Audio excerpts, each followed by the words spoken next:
Medalya na, naging bato pa. Umexit na sa Philippine Air Force bilang isang reservist ang dating mambabatas na si Mikey Romero. Ito'y matapos ulanin ng batikos ang mga suot niyang medalya. Ang detalye sa agenda report ni Lade Cabagani.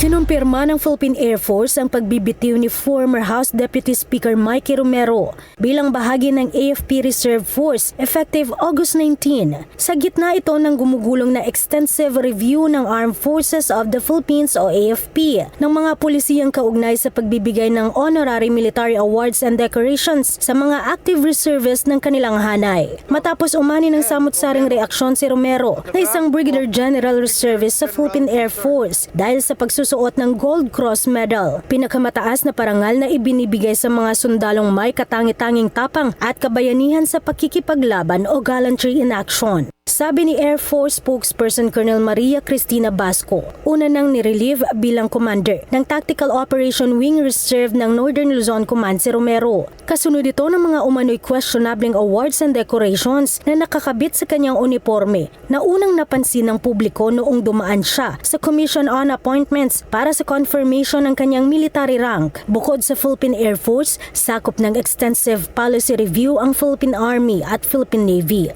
And aside from that, the AFP-wide review of policies are also being done with the direction of the Chief of Staff as to the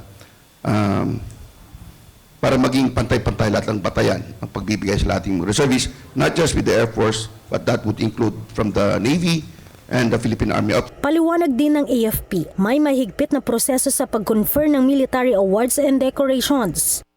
So during active duty, call to active duty, that they are to be allowed to wear uniform.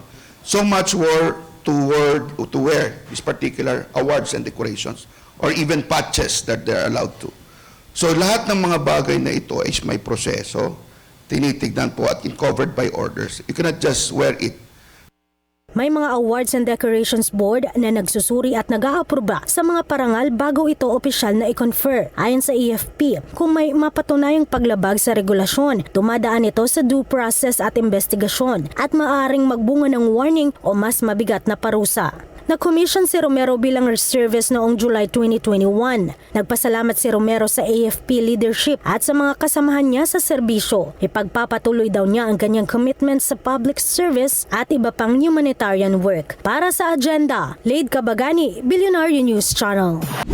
Manatiling nakatutok sa Bilyonaryo News Channel. Sumubaybay sa aming social media accounts at mag-subscribe sa aming YouTube channel para sa mga bago at eksklusibong balita.